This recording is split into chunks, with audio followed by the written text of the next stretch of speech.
puasa. Nah, untuk mencapai itu kan itu ya, nah, ada yang namanya fase.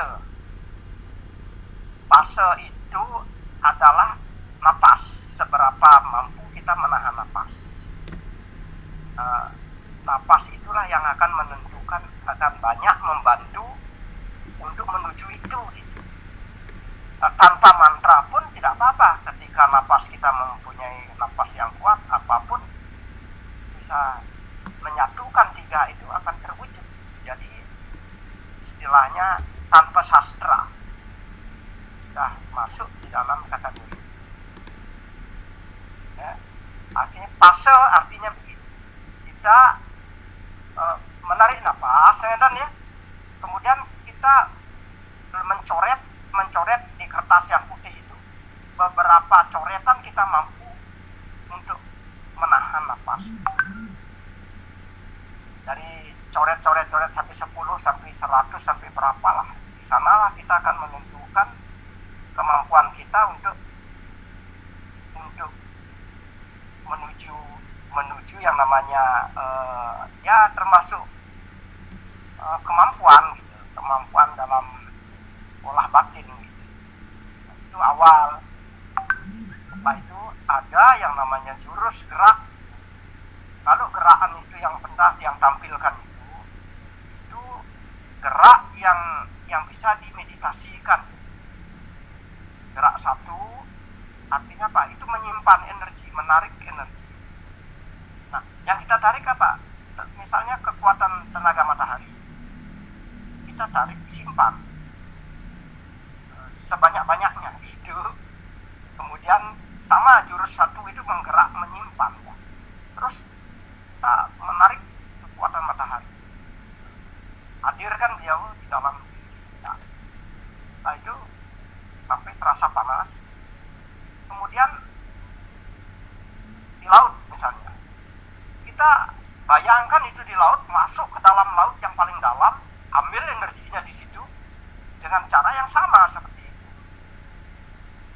Nah, kalau kita tidak melakukan gerak, boleh di dalam meditasi, tapi gerakannya meditasi itu seperti itu. Gerak satu, ambil energi. Kemudian dasar juga itu. Kemudian dasar itu ada bumi, inti bumi. Inti bumi kan kita pernah diajari sama siapa namanya dulu itu? Bagus Giri. Iya, itu Bagus Giri ya. Siapa namanya? Love and Light Meditation kalau tidak salah itu. Lalu metode Tiang itu bukan menyerap dari atas, bahwa kita masuk ke dalam bumi, mengambil semua itu. Karena boleh enggak? Boleh, karena kita ada kaitannya dengan bumi, dengan semuanya itu ada. Kalau di aksara, kembali ke aksara dari Swala Lita itu, memang kita boleh kita memohon pada laut juga air, boleh kita menyerap semua alam semesta ini, boleh kita hadirkan. Karena Buana Alit, Buana Agung itu bersama. Makanya yang kecil kita punya hak untuk. Ketika kita mengerti Buana Alit, dari Buana Alit itulah kita akan mengerti Buana Agung. Kalau di aksara itu kan ada sabata nama siwaya kan gitu ya. Cuman belum penganggi. Kalau sudah nganggi arda, candra, nada, udah keluar tadi ke alam yang besar. Sekarang setelah melakukan latihan itu, nanti ada rasa gitu. Rasa itu gimana? Tergantung kita seberapa kita merasakan, seberapa kita mampu untuk menerima. Efeknya sih tidak ada ya, biasanya ada panas badan, meriang, buduk muncul gitu. Itu biasa, itu akan terjadi dan berbeda-beda, masing orang itu berbeda karena kepekaannya dia. Tapi dalam hal ini bukan kita belajar sakti, bukan, artinya mencari sehat. Dari sehat itu karena kita meyakini kita menyerap energi-energi alam yang memang kita kita disiapkan dan memang itu hak kita. Ada saatnya misalnya maaf sekarang kan ada penyakit yang kayak corona, kayak penyakit apa itu secara ilmiah ya dikatakan kalau kita sehat kan tidak kena yang begitu tidak akan kena kita dengan pengaruh baik itu yang dikatakan nah maaf ya kalau di Bali pengalaman ini saya begitu masuk menjadi juru mangku di Pura Dalam dan banyak orang tidak suka. Nah, orang baru datang menjadi juru mangku gitu akhirnya, tapi dari sisi lain banyak orang takut gitu. Karena akan menghadapi sesuatu yang akan spiritual gitu. Sana kan tempatnya pertarungan ilmu gitu ya. Tapi saya sendiri tidak merasa punya ilmu. Ketika saya masuk ke dunia itu, benar adanya cobaan-cobaan itu. Memang kalau diceritakan kayak ada masuk akal gitu. Tapi memang itu ada. Terjadilah itu gesekan akhirnya. Kalau kita mempelajari tentang alam semesta, kekuatan energi alam itu sangat jauh saya beda dengan pelajaran apa melalui sastra, melalui dengan kebatinan apa. Ini tidak kelihatan. Terbukti orangnya pada datang ke rumah, ada yang sakit kepalanya, ada yang macam-macam, bahkan minta maaf. Seperti itu yang terjadi pengalaman. Sehingga saya sangat meyakini saya tidak merasakan, saya tidak bisa hanya latihan gitu aja. Kita dengan matahari, sekali-sekali memang harus memandang matahari pagi jam 7. Pandang aja matahari jam 5 energi. Dia masih mampu masukkan jarum yang kecil itu ke benang, itu masih mampu. Nah memang itu ternyata hasilnya. Kekuatan mata itu ada hasil gitu ya. Tidak sakti, saya tidak mau sakti. Cuman ada kemampuan, ada yang lebih. Kemudian kayak energi laut, air. Kita masuk ke dalam laut, karena pikiran kita sudah di situ apa untuk penyucian itu, membersihkan diri kita, menghanyutkan semua noda-noda tanpa upakara kan gitu. Tapi sebenarnya pengetahuan itu sebenarnya sudah ada dari dulu. Tidak semualah orang mau melakukan itu. Oleh karenanya digantilah dengan upakara, ada pengujian dengan proses sistem, ada pengujian. Alangkah baiknya juga kalau kita memang mencoba untuk kita sehat, tidak harus meninggalkan upakara yang ada. Jalannya aja itu upakaranya. Bontang kan sudah saya kasih jurus-jurus itu kayak polisi itu, Pak Polisi itu hampir semua Pak Nyoman sudah mungkin masih ingat itu semua jurus itu. Tapi bukan berarti itu yang dilakukan setelah kita mengerti gerakannya itu lakukan di dalam meditasi. Jurus itu mengambil pertama jurus 1 itu Pak Nyoman, jurus 1-nya itu lakukan sebanyak-banyaknya. Adapun jurus 2, 3 sampai 10 itu sebagai untuk yang lain, misalnya nari untuk apalah itu banyak sekali, terutama itu jurus 1 adalah untuk menyimpan energi. Nah, kenapa disimpan di dalam perut Nabi namanya? Karena untuk membangkitkan kundalini itu, membangkitkan energi yang ada di dalam Nabi itu adalah sama dengan inti bumi. Inti bumi itu ada di dalam Nabi. Setelah masuk ke dalam inti bumi di dalam diri kita itu, kita tinggal melaraskan sekarang. jelaskan. Kalau kembali kita bercerita tentang cakra kan gitu ya, kan ada Muladhara Cakra sebagai Brahma, baru naik Swadhisthana Cakra berupa aksananya berarti Wisnu di situ. Di situ Manipura Cakra ada di Nabi, Manipura Cakra, Rudra di situ, semua kaitnya kita dewa-dewa. Baru Anahata yang di jantung, suara di situ, bentuknya udah kayak kabut putih dia. Nah, itu sesuai nanti pengalamannya sendiri-sendiri apa rasanya. Terus naik jadi di wisuda cakra di tenggorokan, itu Maheswara, naik lagi ke Ajana, Mahadewa yang ujungnya kuning, baru Sahasra di atas itu. Nah, jurus itu juga begitu, ada jurus 1, 2, 3 sampai 10, semua membuka cakra. Yang pertama adalah yang mengadakan kita. Siapa yang mengadakan kita? Kita tidak pernah melihat Tuhan kok. Yang dilihat aja, yang apa yang kita lihat itu Bapak Ibu itu adalah Tuhan kita masing-masing.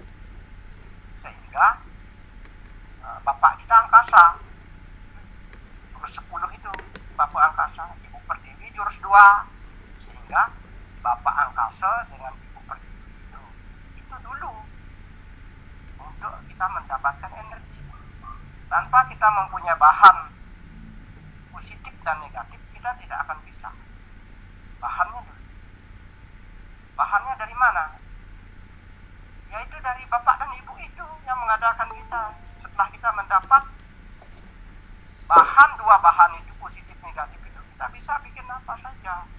Nah, tentunya ada ruwa bineda ya. Kalau kita sudah, oleh karenanya agama itu kan menekankan selalu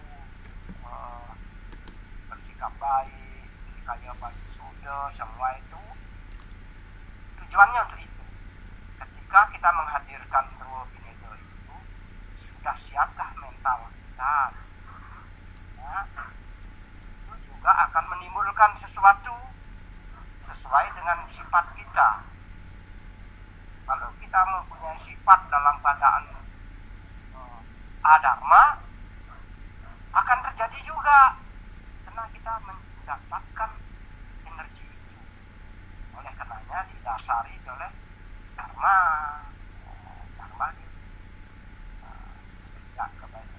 kebijakan, baru kita menggali itu.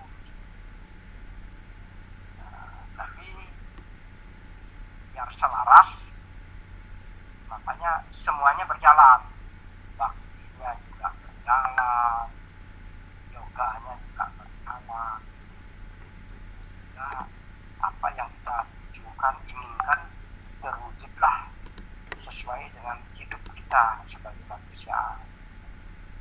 Nah, banyak sebenarnya buku-buku, banyak sekali.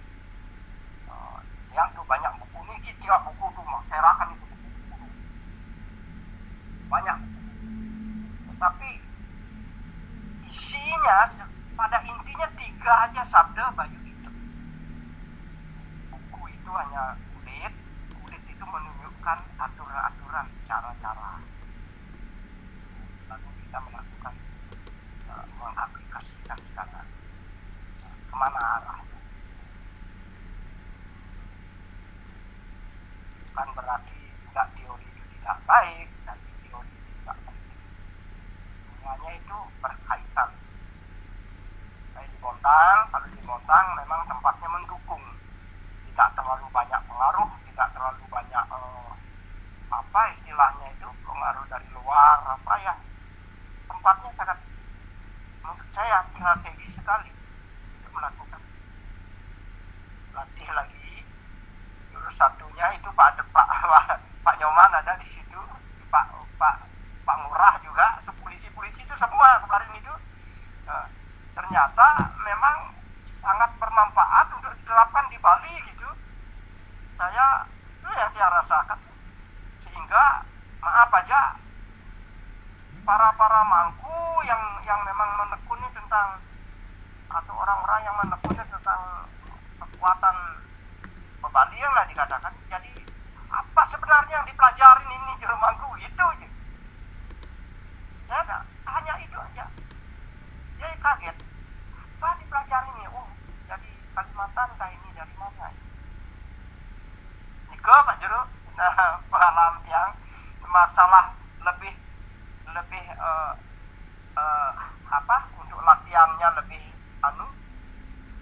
nanti kita lewat WA yang sampaikan nanti, kalau mau melakukan itu, ini bukan tidak resmi, memang ini resmi, gerakan ini memang berdasarkan aturan memang ada, bahkan di mulut aja terbuka di suara pusatnya.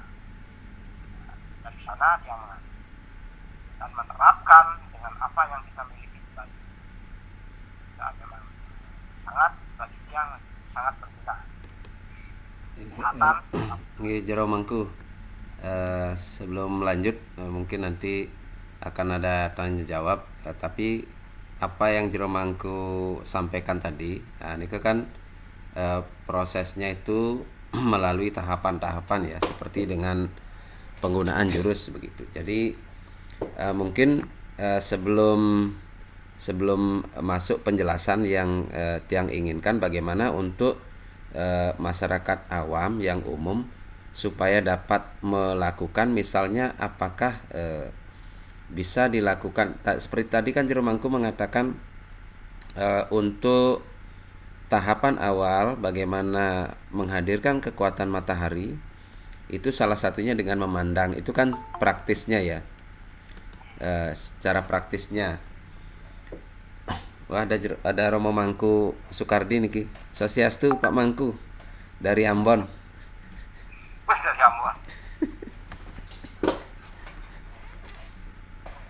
Masih di mute jero mangku.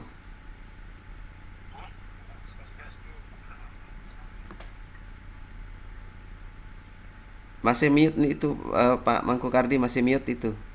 Suaranya masih mute. Belum aktif.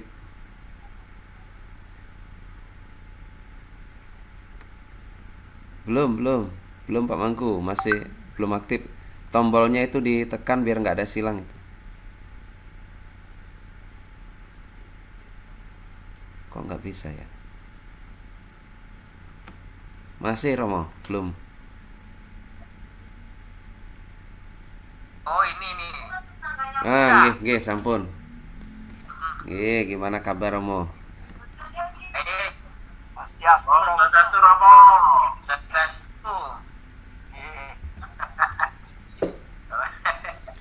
Ini acaranya tiap malam apa? Tiap Jumat malam. Oh, iya. Nggih, Jumat malam bincang-bincang Romo. Kalau di sini Kliwonan bersama, setiap malam Kliwon, malam Minggu, Kliwon kumpul. Oh nggih. Kliwonan nggih. Kliwonan, yang awal kumpulkan Jawa. Nggih, niki lewat jarak jauh aja dulu. Biar bisa dari mana-mana. Lanjut. Nggih Romo. Lanjut niki yang tadi disampaikan oleh Jero Mangku Kembar itu kan tahapan, kalau dari sisi disiplin perguruan teratai itu ada jurus-jurusnya begitu. Nah, bagi masyarakat awam atau umum, mungkin Jero Mangku, apakah misalnya seperti tadi kan ada praktisnya ya, dengan cara memandang itu salah satunya.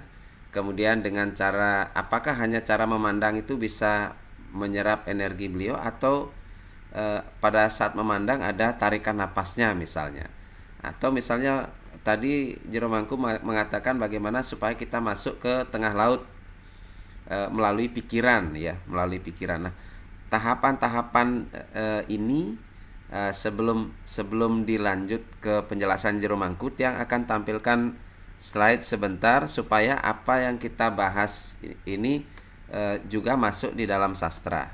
Nanti Jero Mangku ditambahkan. Tiang cek niki sampun kelihatan gini niki layarnya? Belum ya? Belum. Oh, nggih, belum. Tar. Oh, nggih. Niki sampun nggih? Belum juga. Belum ya? Oh, niki baru. Sampun. Oh, nggih. Udah. Nggih, jadi seperti tadi Pak Mangku katakan begitu, salah satunya adalah kepada perwujudan Bapa Akasa, yaitu Iswara itu sendiri, di mana di dalam Bhagavad Gita itu sebenarnya pemujaan kepada Iswara itu juga disebutkan di dalam Bhagavad Gita ya. Ada ya 4 ya sloka 6 dikatakan di sini, walaupun aku tak terlahirkan kekal, aku adalah Iswara dari semua makhluk. Nah, inilah tadi yang disebutkan oleh Pak Mangku Kembar, itu sebagai yang menjadikan diri kita, yang menjadi bapak kita dan juga menjadi ibu kita. Nah, gitu. Di sini dikatakan sebagai Iswara. Iswara itu artinya asal dari segala yang ada. Nah, kemudian kalau kita lihat begitu konsep penyerapan ya, mengapa kita tadi Jero Mangku Kembar mengatakan kita memuja beliau kan dari matahari, menyerap kekuatannya dari air, laut ya, dari pertiwi. Karena unsur-unsur ketuhanan itu sebenarnya juga terserap di dalam Panca Mahabhuta. Jadi kalau kita lihat ya, pertemuan Purusa dan Prakrti, ada kesadaran, ada ketidaksadaran. Jadi ada Maya Sakti, ada Purusa dan Prakrti atau Siwa dan Sakti, di mana pertemuannya itu melahirkan ciptaan. Ada Citta, Budi, Ahamkara. Kemudian manifestasinya lagi ada Pancabudindriya, Pancakarmendriya. Kemudian di satu sisi terbentuklah cikal bakal badan kasar, yaitu Pancatan Matra. Dari Pancatan Matra berevolusi menjadi Panca Mahabhuta. Jadi apa yang terdapat di dalam ciptaan Panca Mahabhuta ya, bahkan di dalam diri kita, di Bawana Agung maupun Bawana Alit, itu sesungguhnya adalah perpaduan dari Purusa Prakrti, dari Siwa Sakti, dari Arda Nareswari. Jadi perpaduan inilah yang merupakan ramuan yang menjadikan semua ini ada. Oleh karena itu, pencarian kita melalui misalnya elemen matahari, melalui elemen bumi, ya, melalui elemen air, elemen angin, elemen akasa, itu tidaklah salah. Mengapa? Karena secara keseluruhan semua elemen itu adalah terbentuk dari Purusa dan Prakrti. Jadi Purusa dan Prakrti itu juga ada di dalam ciptaan. Maka dari itu untuk menggugah kesadaran Purusa di dalam diri kita dan kekuatan Prakrti, maka daya kekuatan Prakrti inilah yang digunakan sebagai pendorong agar sang jiwa itu mampu mendekati Purusa. Jadi prosesnya ini. Jadi kekuatan-kekuatan Prakrti yang tersimpan di dalam 5 elemen buta ini, 5 elemen Panca Mahabhuta ya, apa, tejo, bayu, akasa ya. Apakah melalui matahari, apakah melalui laut, apakah melalui pertiwi, melalui gunung, itulah yang kita serap, kita gunakan untuk mendorong jiwa kita menuju kepada Purusa, menuju kepada kesadaran. Nah, ini secara diagram proses yang dilakukan oleh Jero Mangku itu berawal dari sini, digerakkan oleh di tataran sini ini adalah manah, pikiran. Jadi pikiran itu disebut Rajendriya karena dia menguasai Pancabudindriya dan Pancakarmendriya. Jadi dari pikiran ini menuju ke ahamkara, menuju ke aku, rasa aku. Dari ahamkara kemudian menuju kepada budi jika mengalami evolusi naik. Karena apa? Karena dorongan dari kekuatan prakerti terus digunakan untuk mendorong jiwa ini mencapai kesadaran budi, akhirnya menuju cita dan kembali kepada purusa. Maka disitulah terjadi penunggalan. Nah, seperti yang disampaikan Jero Mangku tadi, prosesnya itu harus punya energi di awal. Energi itu sebenarnya adalah dari mana? Dari prakerti ini. Inilah energi prakerti yang digunakan untuk membangkitkan kesadaran purusa, kesadaran Atman yang ada di dalam diri kita. Nah, itu. Oleh karena itu, apa yang sebenarnya dilakukan oleh Jero Mangku begitu, itu juga sudah disebutkan di dalam Chandogya Upanishad demikian. Ini ya. Sebenarnya jantung di sini mempunyai 5 pintu untuk dewata. Pintu timurnya adalah prana, napas ke atas. Itulah mata, itulah matahari. Seseorang semestinya sama di atas hal ini sebagai sinar dan kesehatan. Dia yang mengerti hal ini akan menjadi bersinar dan sehat. Jadi apa yang ditunjukkan oleh Chandogya Upanishad ini adalah tujuannya agar kita bersinar dan sehat. Melalui apa? Melalui meditasi kepada prana. Meditasi kepada prana. Nah, ini yang dikatakan sebagai napas ke atas. Makanya kuncinya adalah melalui pernapasan tadi. Kemudian juga dikatakan di dalam Chandogya Upanishad selanjutnya, ya, jantung itu dikatakan memiliki 5 pintu. Itu kemudian dijelaskan Wiyana itu di selatan pintunya, ya. Apana itu di barat. Pintu utama adalah Samana, pintu atas adalah Udana, kelimanya sebagai perwujudan Brahma. Jadi prana ini pun dikatakan sebagai ngidar, ya, pengidar. Mungkin kalau di dalam tradisi kita itu biasanya aksara sabata ai, tetapi ini prana ini dikatakan juga ngidar sudah begitu.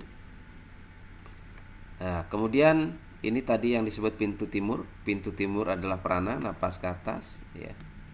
Itu poin-poin pokoknya. Kemudian samadhi kepada itu, ya, samadhi kepada prana itu, inilah ya yang tadi dikatakan menjadi sehat, ya, menjadi bersinar. Samadhi adalah pencapaian dari pengamatan, perenungan mendalam. Ini ya, perenungan mendalam ini ya, terhadap prana. Pencapaian itu berdampak pada cahaya, kecemerlangan dan kesehatan. Jadi samadhi kepada prana itu, gitu. Samadhi kepada prana itu sebenarnya tujuannya adalah agar di dalam perenungan, di dalam meditasi kita mencapai kedalaman, ya, kedalaman dari prana itu, mencapai prana itu, gitu. Kemudian pencapaian itu berdampak pada cahaya kecemerlangan. Dan seperti Pak Mangku tadi jelaskan, bahwa kalau kita ingin melakukan penyucian, maka kita harus masuk ke dalam laut. Maksudnya meskipun kita di rumah, tadi dijelaskan, kita hendaknya bisa masuk melalui pikiran kita. Kalau tidak salah Jero Mangku kendang ya, kita yang tangkap tadi. Jadi masuk dengan pikiran kita agar memperoleh pensucian. Jadi prana dari energi dari samudra itu adalah energi penyucian, baruna. Mungkin kalau masuk kepada matahari, energi yang diperoleh adalah param jotir, karena kan Adityasya param jotir Rakta teja namostute sweta pangkaja madhyasta. Berarti energinya adalah energi cahaya tertinggi. Kalau kita bisa masuk ke situ. Kemudian kalau kita masuk kepada gunung, misalnya kepada Giripati, Anggiripati Wande Lokanata Jagatpati Danesam Tarana Karanam Sarwaguna Mahaujasam. Jadi di mana dewa gunung itu sebagai dewa kemakmuran, dewa keselamatan yang melindungi. Maka kalau kita menyelam kepada kekuatan gunung, ya tentu kekuatan perlindungan, kekuatan kemakmuran, keselamatan itu yang diperoleh. Tentu ini perlu sekali lagi, apa yang dimaksud samadhi itu adalah pencapaian. Jadi pencapaian kepada prana yang dimaksud apakah itu prana laut, apakah itu prana gunung atau pertiwi, apakah itu prana matahari atau surya. Dan di dalam Weda gitu, pemujaan kepada surya itu juga disebut sebagai pemujaan dewa tertinggi. Dia sumber dari segala energi, sumber dari segala kehidupan yang ada di bumi. Oleh karena itu surya dipandang sebagai dewa yang tertinggi. Kalau kita melaksanakan upacara kan biasanya pasti ada upasaksi ke surya, harus ada persembahan ke surya. Mengapa? Karena surya adalah cikal bakal dari semua yang ada. Dan di dalam Siwa Siddhanta beliau disebut sebagai Siwa Raditya. Jadi Raditya itu sebagai Siwa itu sendiri yang hadir di alam semesta ini. Jadi dengan menyerap kekuatan surya, hakikatnya adalah menyerap kekuatan Siwa. Dengan menyerap kekuatan Baruna juga sebenarnya menyerap kekuatan Siwa. Mengapa? Karena Siwa artinya suci, Baruna mensucikan. Maka Baruna sering disebut Siwa Baruna. Kemudian melakukan pemujaan atau menyerap kekuatan gunung, pertiwi. Ya, pemujaan pertiwi pun juga dikaitkan dengan Siwa juga, Siwa Bumi Mahasidi. Jadi pertiwi itu sebagai Siwa Bumi, Siwa yang berada di bumi. Pemujaan kepada air juga dikatakan Siwa Toyam. Siwa itu Siwa yang berada di air. Nah, oleh karena itu gambaran keseluruhan dari tatwa yang mungkin dapat diambil, prosesnya itu adalah kita di lingkaran hidup sebagai manusia. Nah, itu untuk menyadarkan atma melalui proses samadhi itu hanya bisa dilakukan ketika kita menjadi seorang manusia. Oleh karena itu kita perlu mempelajari tatuannya, kemudian kita mempraktekkan etikanya. Seperti Jero Mangku tadi itu misalnya jurus 1, jurus 2, jurus 3 itu adalah etikanya di situ. Itu harus dilakukan melalui upacara misalnya. Etikanya itu katakanlah ketika menyerap kekuatan matahari, kita harus memandang matahari, menghormati matahari, itu etika. Harus misalnya melakukan tarikan napas sekian kali. Nah, itu etikanya itu supaya tercapai tujuannya itu ajaran-ajaran yang sebenarnya terdapat di dalam Upasana Kanda yang kemudian menjadi ajaran etik Hindu. Tatwa ini kebanyakan di dalam Upanishad. Ini di dalam namanya kitab-kitab Aranyaka di sini. Ini kitab-kitab Upanishad. Sedangkan yang di sini ini adalah kitab-kitab Brahmana. Upacara upakara gitu. Upacara upakara sebagai perwakilan dari diri kita karena kita tidak bisa mempersembahkan diri kita. Nah, proses samadhi inilah yang nantinya mengantarkan kita menuju siwa atau siwatma. Nah, ketika mencapai siwatma, kesadaran siwa, bagaimana caranya? Ya, kita memohon kekuatan kepada Istadewata. Siapa? Sadasiwa. Sadasiwa itu adalah semua Istadewata. Brahma, Wisnu, Siwa. Itu Trimurti itu juga bagian dari Sadasiwa. Kemudian ada Iswara, Mahadewa, Brahma, Wisnu, dan seterusnya. Pengidar Dewa Nawasanga itu juga bagian dari Sadasiwa. Sehingga dengan kekuatan-kekuatan yang bersumber dari Sadasiwa inilah maka seseorang akan mencapai pencerahan tertinggi. Jadi tujuan kita seperti yang disampaikan Jero Mangku itu bisa tercapai dengan tahapan-tahapan seperti ini. Nah, tentunya ini memerlukan proses yang panjang. Oleh karena itu penyatuan antara tatwa, etika, dan berupacara ini menjadi bagian yang penting sehingga kita bisa menjadi seseorang yang jagadita. Dari jagadita, bagaimana hidup kita di dunia ini bahagia dengan badan kita sehat, begitu jagadita, dan bersinar, berseri-seri. Mungkin itu sekilas pemaparan Tiang. Untuk tambahan nanti pertanyaan-pertanyaan Tiang mungkin nanti kepada Jero Mangku, proses tahap awal bagaimana yang Jero Mangku alami misalnya ketika meditasi memasuki katakanlah memasuki laut atau ketika memasuki menghadirkan kekuatan surya itu di dalam diri kita. Atau mungkin bisa juga nanti dari Romo Mangku Kardi yang bisa menceritakan bagaimana perjalanan perjalanan Bima menemukan penyucian di tengah laut. Nah, itu kan Romo Mangku Soekardi ini juga pelaku juga, kebetulan beliau hadir. Saling sharing nanti. Nggih, dari Jero Mangku Kembar Dumun nanti disambung Romo Mangku Soekardi.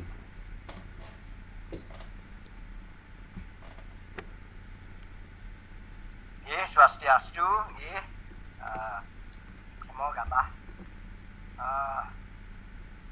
apa yang dikatakan Jero Mangku Gede tadi itu semuanya memang ya benar, memang seperti itulah.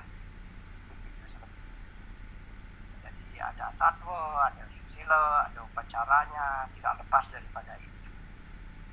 Kenapa? Karena memang semua ada step-stepnya, semua ada memulainya dari mana, semuanya ada bahannya. Kalau saya utarakan mungkin orang ibaratnya bikin kue, kan harus ada bahan. Bahan itu ada. Setelah itu bagaimana, untuk apa kue itu? Ini tuh kita olah, terjadilah bermacam-macam bentuk dan bermacam-macam nama daripada kue itu dengan bahan yang ada. Ini yang awal kan untuk membuka ya. Setelah itu untuk itu kita mencari bahan itu ya sehat dulu kan, itu enggak? Sehat dulu. Gimana sehat? Udah tentu apa di dalam hidup kita, apa yang pantas kita makan, apa yang tidak pantas kita makan, kan gitu. Untuk sehat. Terus kemudian napas itu kunci untuk bagaimana kita menyelami sesuatu yang lebih dalam tanpa kita mempunyai napas yang kuat. Nah, oleh katanya ada fase. Fase itu artinya apa? Istilahnya fase itu adalah senjatanya Mahadewa. Itu naga fase. Fase itu artinya kekuatan. Sehingga orang nyurat di lontar itu, kenapa lontar itu mempunyai kekuatan? Mempunyai energi yang luar biasa lontar. Karena dia memainkan napasnya di situ sambil menyurat. Sehingga adalah energi fase di situ. Beda dengan fotokopi. Kemudian bagi orang yang mempunyai fase yang kuat, apapun yang disurat itu sudah secara otomatis sudah mempunyai energi apa yang disurat. Beda dengan orang yang menyontoh menyurat tanpa napas, itu kunci. Jika nyurat seperti ini, yang nyurat, nah ini yang nyurat di lontar ini memakai napas sehingga mempunyai energi kekuatan dari napas. Nah, kemudian setelah kita mempunyai fase, ada hitungnya dari sampai 50 dulu, 50 coretan. Naikkan lagi, tingkatkan sampai 100. Itu udah umum yang 100. Tapi kalau kita sampai mendapat coretan sampai 500, itu tidak pada umumnya. Nah, di sana kita bisa artinya kita siap untuk memandang matahari, gitu, untuk menghadirkan beliau, gitu, untuk masuk ke dalam yang dalam, gitu, seperti itu kuncinya. Atau dengan napas yang sudah digerakkan kayak jurus satu itu, napas juga berapa napas dia mempunyai, terus baru menyerap, menyimpan. Artinya apa? Di deposit, disimpan. Kita tidak rugi menyimpan energi, karena itu suatu saat dia akan bisa keluar sendiri. Dan kita sendiri juga tidak tahu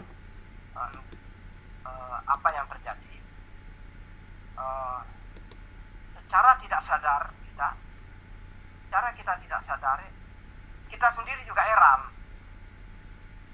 kok bisa gitu ya.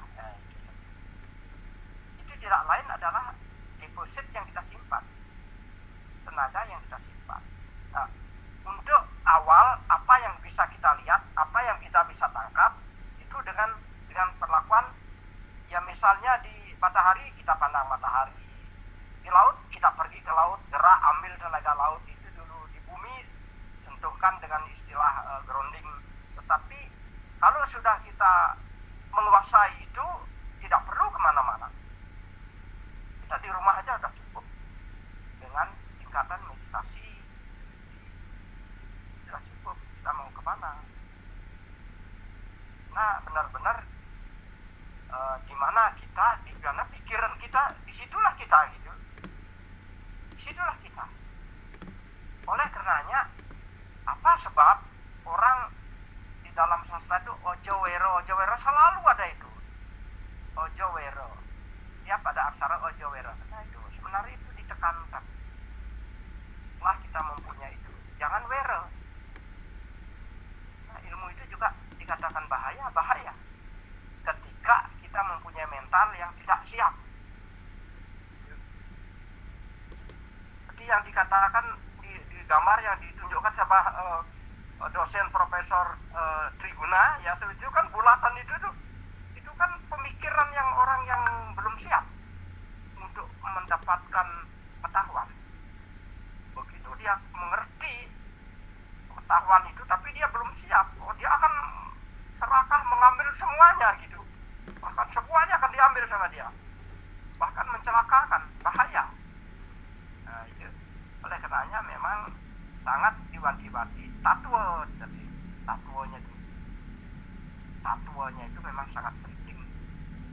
Nah, acaranya sehingga tiga kombinasi itu memang harus gitu, walaupun tatwanya itu sedikit, tidak harus luas, tapi mengerti mana yang benar, mana yang salah, kan itu ya, mana yang baik, mana yang buruk. Artinya semua orang mempunyai itu, walaupun agamanya berbeda, walaupun dia tidak beragama pun, tapi secara naluri manusia itu sudah mempunyai itu, cinta kasih itu sudah punya, tinggal sekarang akan ditingkatkan lagi dengan tatwa-tatwa agama, tatwa-tatwa budaya yang berbeda, intinya untuk menjadi manusia itu lebih baik, menyerap misalnya setelah kita berpikir ke laut, rasakan aja kita menuju ke laut yang paling dalam, yang seperti Bima itu, Bima mencari apa itu yang menyelam ke laut itu, mencari Tirta Kamandalu ya. Dewa Ruci ya. Dewa Ruci nggih. Seperti itu. Tidak harus pergi ke laut ya. Kita ketemu nanti. Nah, Dewa Ruci lah yang akan kita temui dan memberikan petuah. Yang kecil pun akan memang itu, kekuatan itu akan ada. Jadi itu sudah disimbolkan di dalam agama itu. Sudah para maharesi itu sudah cuman tidak banyak orang tahu itu begitu. Tidak mendalami. Ke gunung pun misalnya. Ke gunung kita meditasi aja, kita mau ke gunung ke sana ya dengan pikiran ya akan nikmat sekali, kita bisa juga jalan-jalan. Apa benar? Ya tak tahu, ya seperti itu gitu. Jadi akan pergilah kita ke situ gitu. Apa itu yang dikatakan sakti, saya juga tidak tahu. Tapi ya kenyataannya dalam rasa pribadi ya, ini susah untuk dinalarkan, tidak bisa diterima dengan sains dan itu, karena itu sangat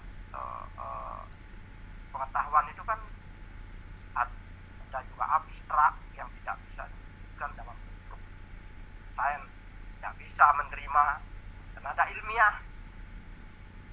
Kalau ada ilmiah, kemudian dengan pengalaman saya ketika saya menguntap pas ada calon arang gitu, narang kan itu orang-orang yang mahir di bidangnya itu. Hari ini jadi diangkat menjadi mangku, besoknya ada calon narang. Terus bagaimana? Ya saya meyakin aja, saya ya undang. Udah kalau yang dari sana mohon hadir, yang di pura sana mohon hadir. Ada ini ada odalan wali. Ya terjadilah seperti itu. Nah itu kan susah untuk dinalarkan dengan ilmiah gitu. Tapi itulah yang terjadi. Pikiran itu sangat hati-hati, karena ketika orang itu sudah memahami tentang sastra, memahami tentang prana itu sendiri, seperti prana itu tenaga.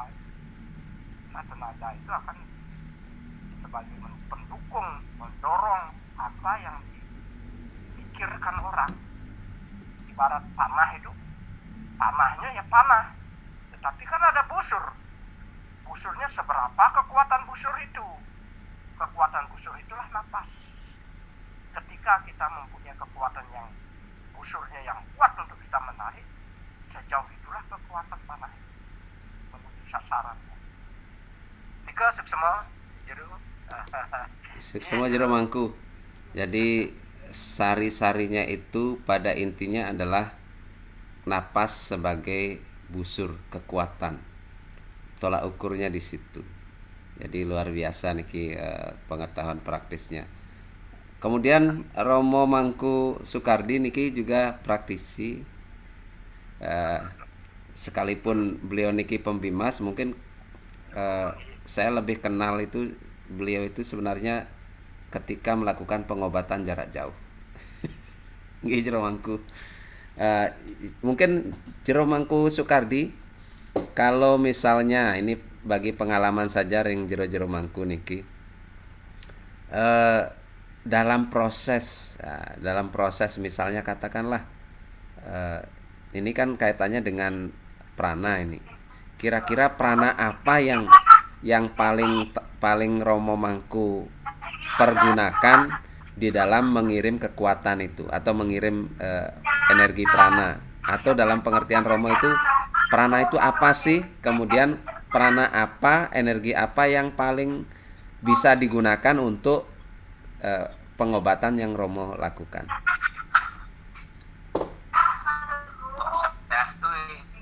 Saya baru bergabung tadi di Pak Puji. Ya ini sharing saja. Ya saya baru belum banyak bahan. Tapi mungkin sepengetahuan saya aja. Karena ini baru saya gabung, jadi banyak sumber-sumber yang belum ada. Jadi yang kaitan dengan prana itu adalah sebenarnya energi yang kalau kita bernapas ini adalah energi yang paling halus. Itulah prana yang bisa mengikuti segalanya. Sehingga kita bernapas ini sebenarnya kita tidak mengolah energi, kita bernapasnya hanya masuk di jantung karena itu saja. Tapi kalau kita mengulas terkait dengan energi, ya karena itu sendiri, maka gimana kita merasakan untuk energi yang ada, yang bayangkan yang ada di sekitar inilah satu kalau kita pernah lihat bagaimana saya coba ikutnya, tapi saya pernah bacanya bahwa semuanya sudah disediakan, apa aja sudah disediakan, tergantung kita bagaimana kita untuk mengolahnya gitu. Kalau kita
ibu melihat di mana masuk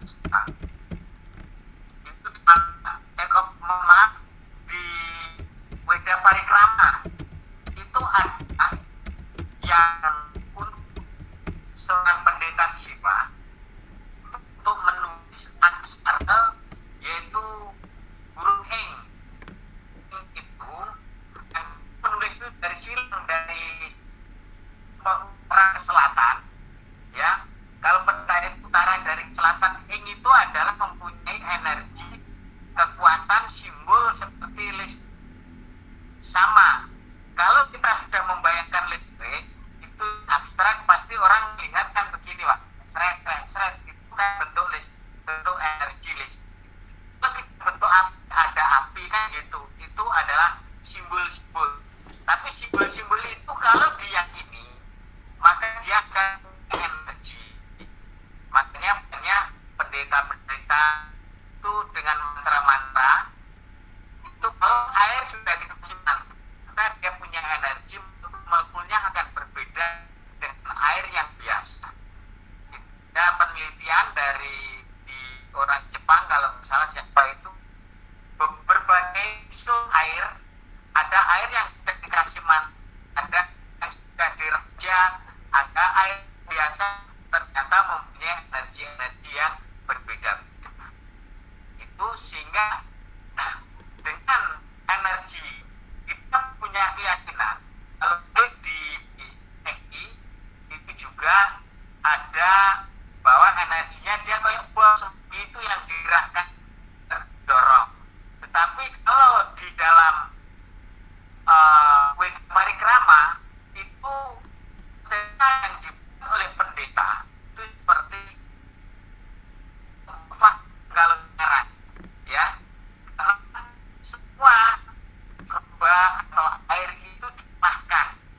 Kalau ada penyakit ada itu dilakukan dengan kekuatan ing itu disetrum dengan kekuatan ing sehingga tidak mati, tapi pada saat kita minum maka tubuh itu akan memberikan energi, memberikan menolak menyerang karena itu dari yang dilemahkan. Dan untuk obat jarak jauh kita tidak lepas, saya sering itu unsur yang utama adalah unsur api, unsur udara dan air. Trimurti yang kita gerakkan yang utama, karena Trimurti inilah yang suatu bentuk energi dari kekuatan Tuhan, yaitu unsur api, unsur udara dan unsur airnya ini. Makanya dengan adanya di sana sarana yang ada, apa bisa itu masuk, nah, kita akan kirim dengan energi yang namanya burung ing. Burung ing itu yang mempunyai kekuatan petir. Kalau mungkin bapak-bapak yang pernah belajar Igmo, saya pernah dikasih tahu bercerita dengan orang itu dia akan hanya 3 hari 4 hari belum nyampe. Karena dia hanya energi itu dibiasakan itu saja. Tetapi kalau di dalam Weda Parikrama itu kekuatan itu kekuatan seperti kilat, ya. Jadi kan itu sudah nyampe. Itulah kita gerakkan. Sehingga untuk membungkusnya itu kita kirimkan sebenarnya energi ongkar. Kita meyakini di sana ada beberapa hal kita harus yakin dengan kekuatan yang kita berikan dan orang yang sudah kita beri juga yakin dengan yang sama bersama-sama akan masuk dalam gelombang yang sama. Kalau sudah masuk gelombang yang sama itu sepertinya kita mencari misalnya gelombang yang ada di Jakarta CTI, di sini CTI itu meskipun tidak ada perantara sebenarnya kelihatannya sebenarnya ada gelombang energi yang sama. Itulah energi yang sama itu mana orang sudah yakin dengan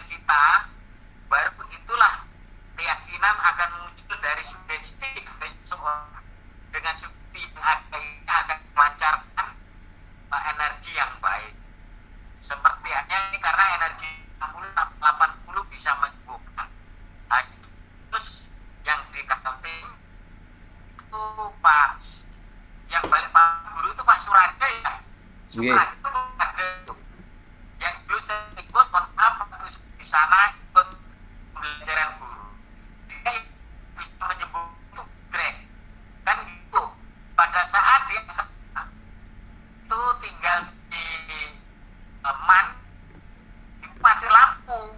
Ternyata beliaunya yang diminum bukan grade-nya, tapi nek yang diminum. Tapi dalam hatinya yakin bahwa yang menyebutkan itu bondet katanya. Tapi ternyata dia bisa sembuh gitu. Inilah mungkin sekilas.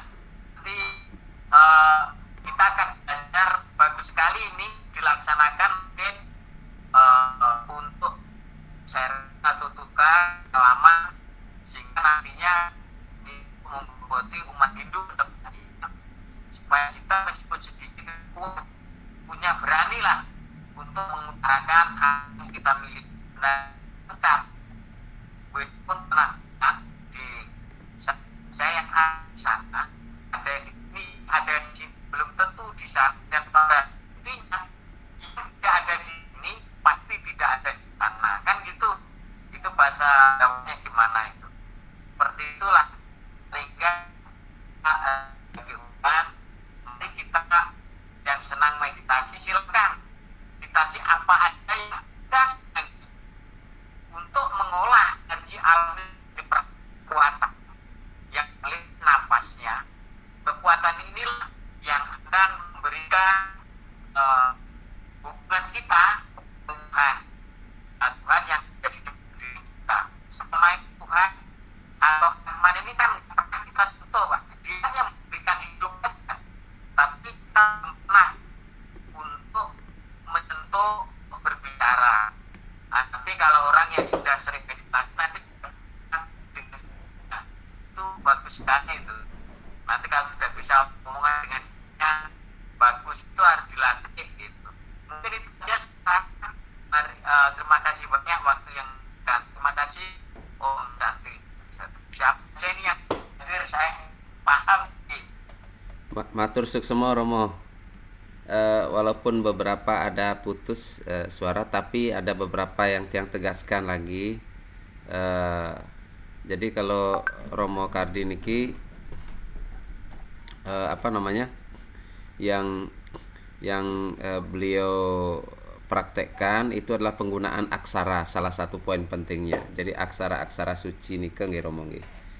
Jadi nggih aksara, dan salah satu aksara yang paling andalan beliau ini adalah aksara ing, yang seperti simbol listrik ya, simbol listrik. Dan ing itu sendiri adalah isana ya, isana itu di tengah siwa itu sendiri.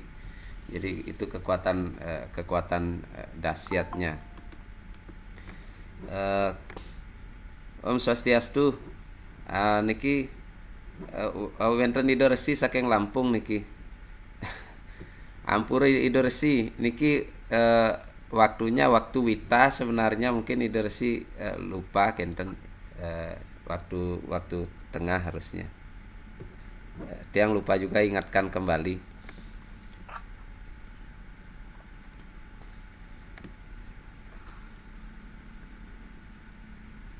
Niki wau kami berbincang dengan Jero Mangku Kembar, kemudian wenten Romo Mangku Sukardi dari Maluku, mengenai bagaimana prana itu pengaruhnya kepada tirta dan diri kita. Jadi bagaimana penggunaan prana itu melalui meditasi dan pengaturan napas. Jadi pada dasarnya begitu. Pada dasarnya sastra-sastra kita melalui aksara-aksara itu sudah menjelaskan tentang bagaimana menggunakan ya energi-energi prana itu melalui sastra. Seperti Jero Mangku tadi, bagaimana menulis atau nyurat itu melalui melalui coretan-coretan. Jadi dengan coretan-coretan itu diikuti dengan napas, dan ternyata dengan kekuatan napas itu bisa menjadikan aksara itu memiliki kekuatan. Nah niki mumpung wonten Ida Resi mungkin apa namanya?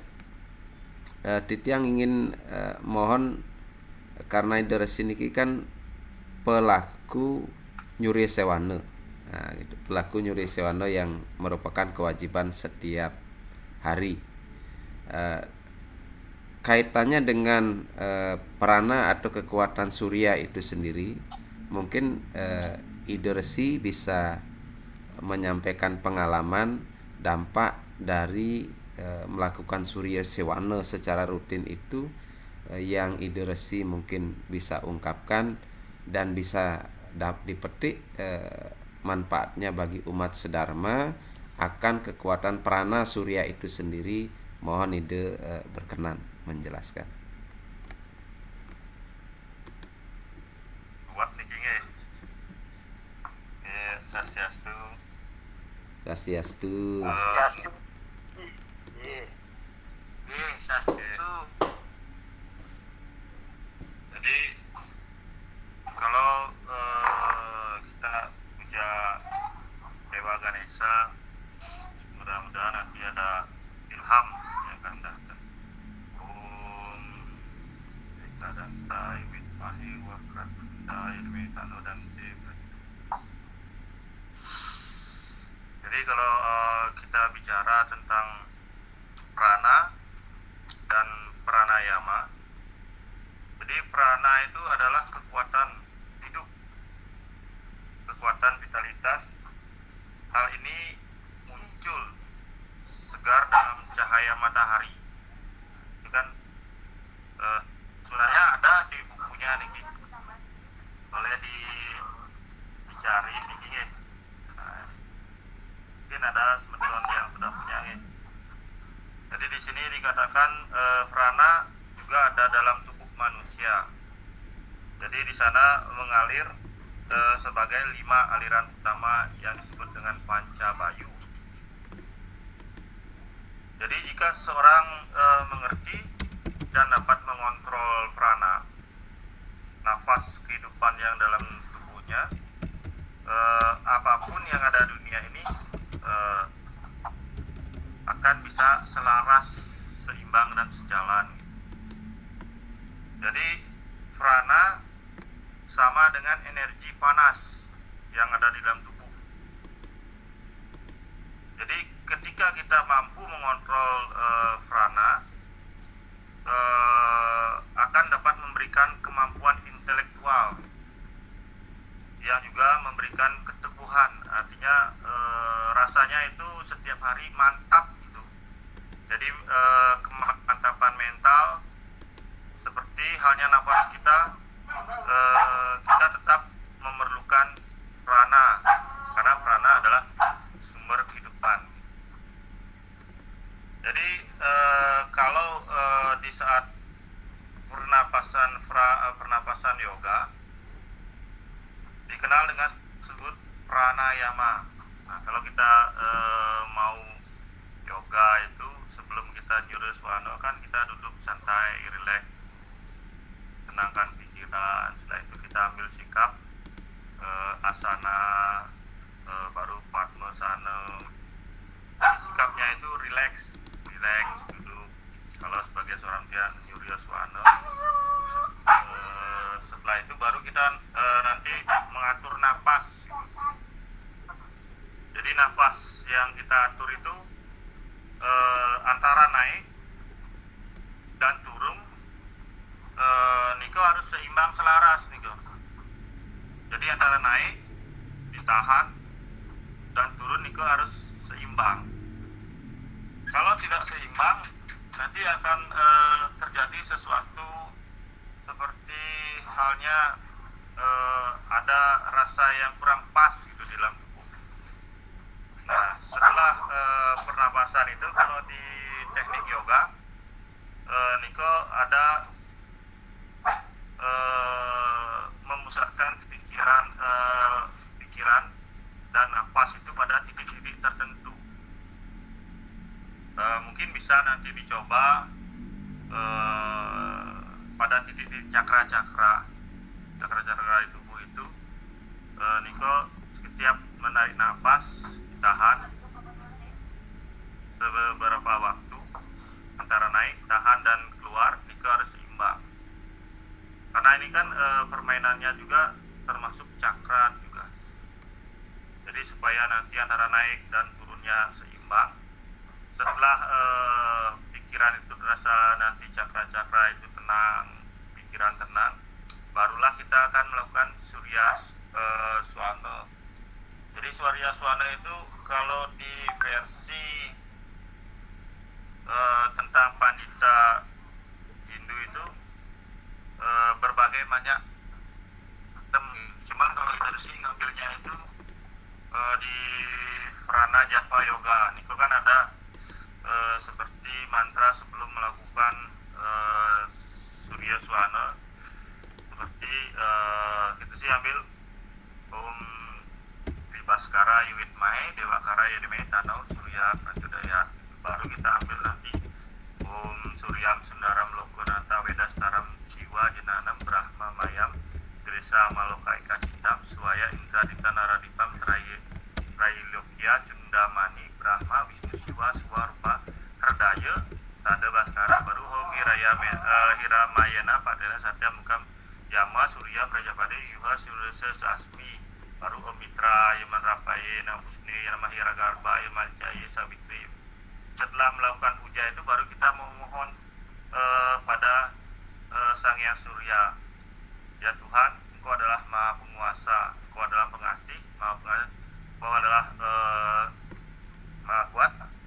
Berilah hamba kekuatan, berilah hamba kasih sayang, berilah hamba kuasamu selalu melindungi hamba. Jadi semuanya itu harus dilakukan dengan tulus ikhlas. Nah kalau dia praktisi yoga, Niko dia memakai seperti air dia. Nah kalau mungkin pernah teman-teman atau umat itu melihat di film Mahabharata ketika Sang Karna melakukan surya swana itu kan beliau pagi-pagi itu menggunakan air dia di telapak tangannya seperti ini dikasih air. Jadi pujanya sederhana aja, Om Sri Baskara Yuwitmai Dewakara Adimedano Surya baru dituangkan. Sama seperti halnya yang dilakukan Sri Rama. Beliau kan mendapat anugerah surya swana memuja kekuatan surya matahari untuk dapat mengalahkan Rahwana. Jadi ketika seseorang itu dengan tulus melakukan memuja energi matahari, maka dia akan mendapatkan power di dalam tubuhnya. Jadi energi itu terasanya selalu ada gitu. Jadi selalu ada energi itu di dalam tubuh kita itu, seperti halnya yang dilakukan Sri Rama yang di blessing oleh Maharishi Agastya Muni gitu. Ketika beliau akan melakukan pertarungan dengan Rahwana kan terjadi suatu kelemahan dari Sri Rama. Jadi begitu melakukan pertarungan sedikit, beliau kecapean gitu. Jadi setelah beliau melakukan pranayama, duduknya melakukan surya swana dengan memuja surya swana di saat matahari akan murung terbit. Nah di sana luar biasa. Jadi di sana pun kalau secara sederhana kan disebut Puraka, Kumbaka, Recaka. Jadi Puraka menghirup nafas, menahan nafas disebut Kumbaka. Ketika nafas dihembuskan disebut Recaka. Jadi sebenarnya itu simple gitu. Tapi kalau diniati secara narik nafas itu dengan pelan dikeluarkan. Jadi kalau sudah pikiran kita tenang, otomatis pikiran akan terpusat pada satu titik di antara dua alis mata, baru kita melakukan surya swana. Kalau belum bisa terpusat di titik, jadi dia tidak akan bisa fokus. Berulang kali pun melakukannya, kita tidak akan merasakan manfaat yang sebenar-benarnya dari energi dan laku surya swana itu gitu. Jadi di sana itu pun akan sangat balance di dalam diri kita itu. Jadi prana merupakan napas kehidupan.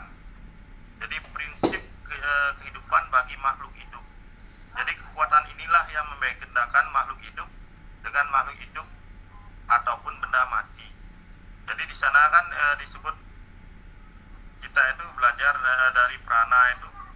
Jadi kita harus hormat kepada prana, pada siapa alam ini bersumber. Jadi yang menjadi penguasa semua yang ada, pada siapapun semua ini ditopang. Jadi itu harus kita hormati. Jadi prana juga manfaatnya melakukan prana menurut Atharva Veda bab ke-11 halaman 4 sampai 8 itu, prana juga akan melindungi semua ciptaannya sebagai ayah dari terhadap anaknya. Prana juga menguasai sesungguhnya semua yang ada, semua yang bernapas dan tidak bernapas. Jadi semua yang di alam ini digerakkan oleh prana atau disebut napas kehidupan.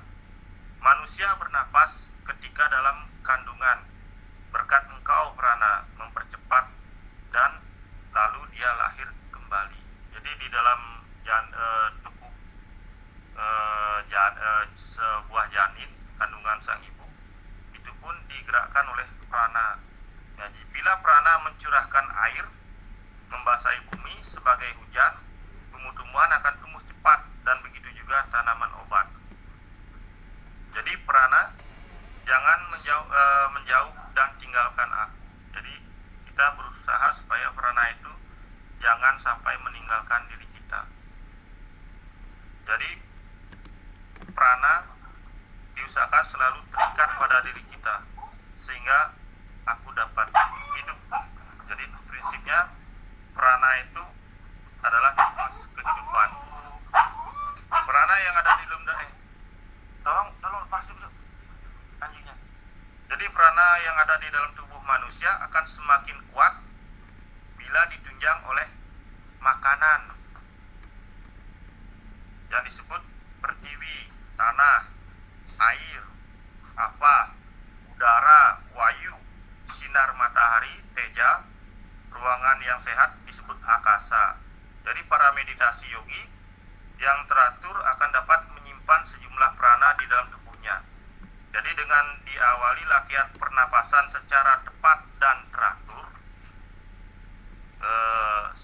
dengan adanya hal yang lelaku itu, maka prana akan dapat disimpan di dalam tubuh.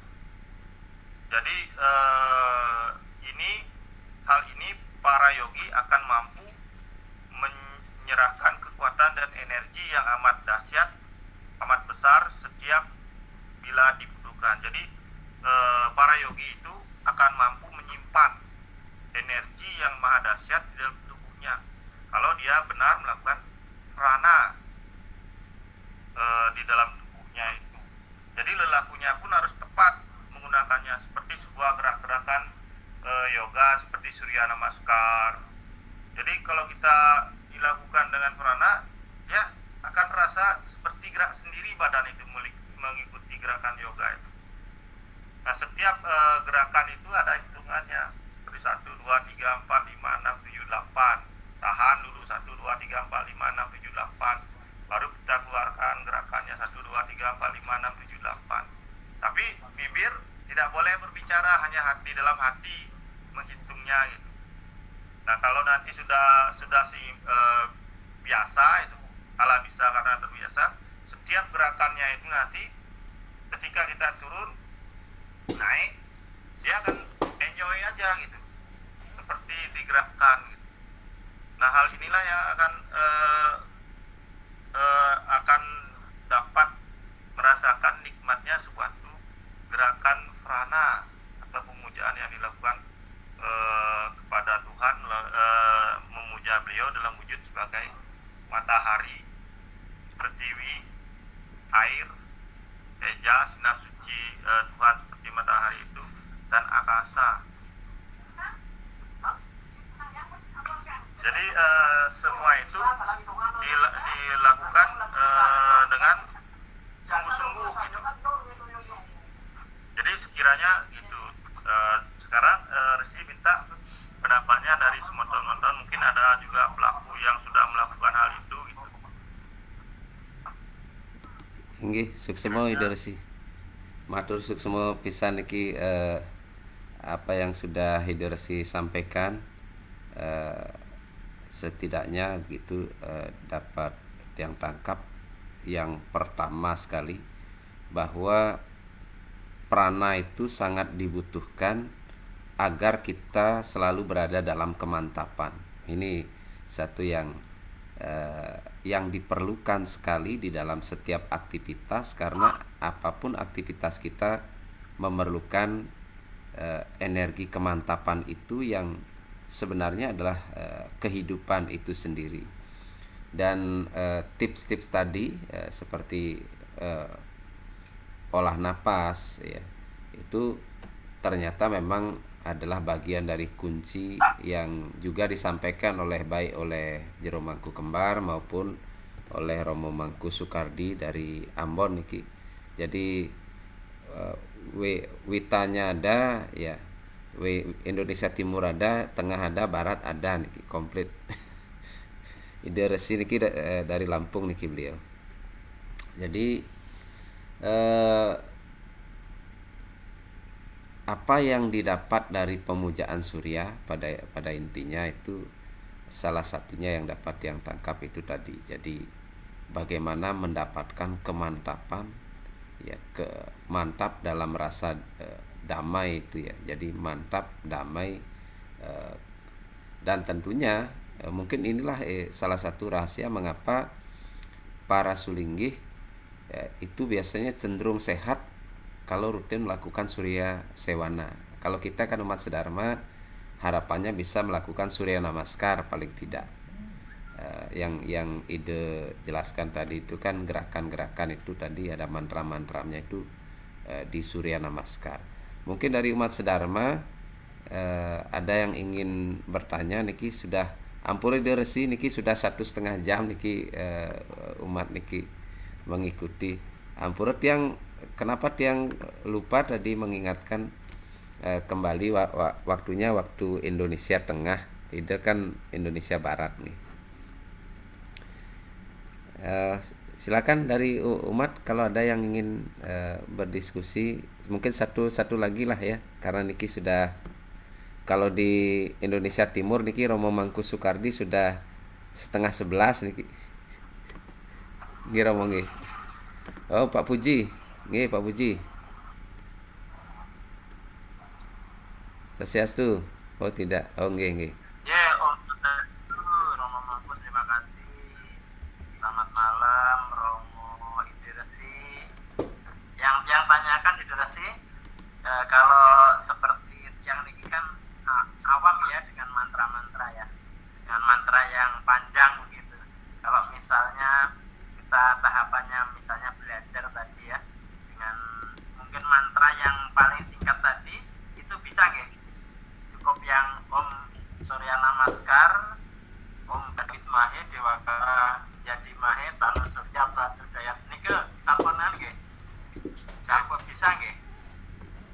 Nggih, kalau Swastiastu, kalau kita kan dia itu kerja di saat baca sembah nggih, kan ada mantramnya itu Aditya Param Jyotir Rakta Nama Suti Seta Pangkaja Panjasti Asai Nama Suti, kan ujungnya ke Baskara, Om Sri Baskara Yudin Bewara Metano Surya Prajodaya.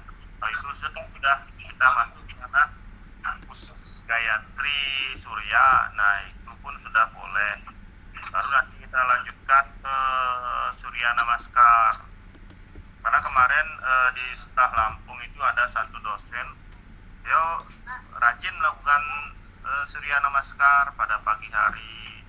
Hitungannya mungkin dia bangsa 10-15 menit, tetapi dia fresh hidupnya, enjoy aja dan melakukan itu. Nah, namun sebelum kita melakukan Surya Namaskar, wajib kita memuja Ganesha dulu, supaya nanti gerakannya itu benar-benar tiada halangan. Nah, kalau seumpamanya kita supaya ada tujuan, supaya tidak ada hal-hal ya kita pujanya Om Eka Danta, Om Wakratunda Yemedano Danti Prakedaya. Kalau kita untuk mendapatkan ilham ya kita ambil Eka Danta Iwet Mahe Tano Danti Prakedaya gitu. Jadi semuanya itu setelah kita duduk tenang ya wajib memuja Ganesha dulu gitu. Karena itu sebabnya dari sana ketika di kisah Mahadewa Purana, Mahadev, itu terjadi kisah Dewa Siwa mau menghancurkan raksasa Taraksura itu. Begitu di tombak tidak mempan ya, karena beliau lupa memuja Dewa Ganesha gitu. Ketika beliau memuja Dewa Ganesha, barulah dilempar tombak itu, ya kena putuslah raksasa itu gitu. Jadi para dewa saja memuja Ganesha, karena Ganesha kan mendapatkan anugerah Trimurti, beliau Brahma, Wisnu, Siwa itu sudah menjadi satu kalau beliau disebut Dattatreya gitu. Jadi semuanya itu kita gariskan muja Ganesha. Baru kita kalau secara kejawen kan biasanya Ong Ilaheng Sekar Buat Anil Langgeng gitu. Terakhir ditutup dengan Jaya Jaya Jaya Wijayanti Jaya Ningrat Pur Dening Pangastuti gitu. Baru Om Sandi Sandi. Sukma Rama Resi. Inggih matur suksema Bapak Ibu Umat Sedharma sareng sami Idersi yang titiang sucikan, Romo Mangku Soekardi, Jero Mangku Kembar yang sudah berkenan kegiatan malam niki. Banyak sekali yang dapat kita petik dari diskusi pada malam hari ini yang sebenarnya merupakan praktis ya, sesuatu yang praktis yang bisa kita praktekkan. Bagaimana kita menghadirkan kekuatan surya, kekuatan baruna, kekuatan pertiwi gunung. Itu tadi dijelaskan sudah oleh 3 narasumber kita niki yang sudah hadir. Eden Jero Mangku Kembar niki dari basicnya beliau adalah pencak silat teratai begitu. Jadi teratai tenaga dalam niki. Kemudian kalau Romo Mangku Soekardi beliau praktisinya semacam menggabungkan antara yoga dan reiki. Jadi reiki itu kalau kita tahu itu kan biasanya ngerajah itu di awang-awang. Jadi ngerajahnya kalau Jero Mangku Kembar ngerajahnya itu di lontar. Tapi kalau Mangku Soekardi ini ngerajahnya di langit. Kemudian kalau Ide Resi niki praktisi ya, beliaunya di samping memang sebagai seorang sulinggih yang memang sudah itu pekerjaan utamanya begitu. Jadi sangat sangat membantu kami umat untuk mendapat pemahaman yang praktis yang setidaknya mungkin ini bagi umat di Bontang khususnya bisa menggugah kembali bagaimana supaya kita membangkitkan lagi yoga yang sudah sempat mandek lah karena pandemi ini, supaya bisa dibangkitkan. Pak Puji kan sudah memulainya dari Pasraman. Baik Bapak Ibu Mas Sedharma, karena sampun wengi niki yang Indonesia Timur sudah jam 11, kita sudah tidak terasa hampir 2 jam niki. Ternyata ibu-ibunya juga lumayan sabar niki menunggu mendengarkan. Romo Soekardi, Jero Mangku Kembar, Ide Resi, sekali lagi kami ucapkan terima kasih yang sebanyak-banyaknya atas nama Pinandite Kota Bontang gitu, yang mengadakan niki. PSN-nya Bontang niki wenten wenten Romo Mangkuwidi ya. Terus sebenarnya Pak Puji juga sudah mewinten, tetapi beliaunya masih belum full bisa ngayah. Mungkin nanti pensiun bisa melajah ngeleneng selanjutnya. Termasuk Pak Nyoman Suyase niki. Mari kita akhiri, kita tutup pertemuan niki. Sekali lagi tiang aturkan terima kasih. Om Santi Santi Santi Om. Suksemo Ide Resi, mungkin nanti selanjutnya bisa lebih awal. Kentot titiang nanti lupa mengingatkan ampura ping banget niki. Rahajeng wengi sami. Bu Aryawati matur suksemo.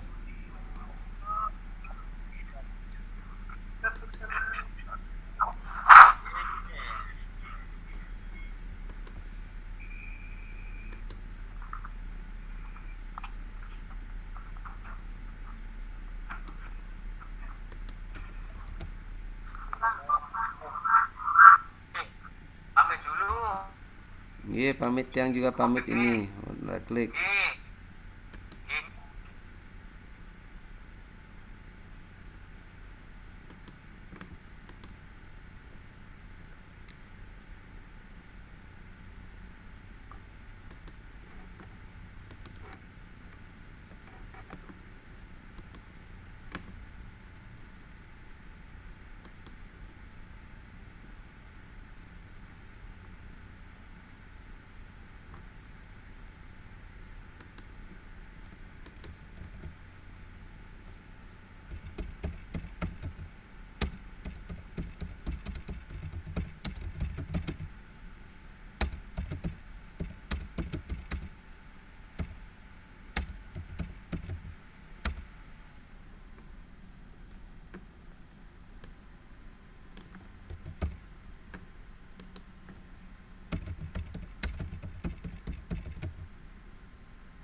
Halo, Swastiastu.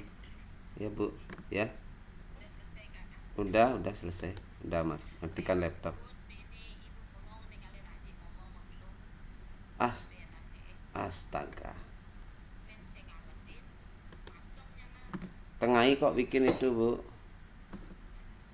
Aji bikin tuh tengahi itu. Aji matikan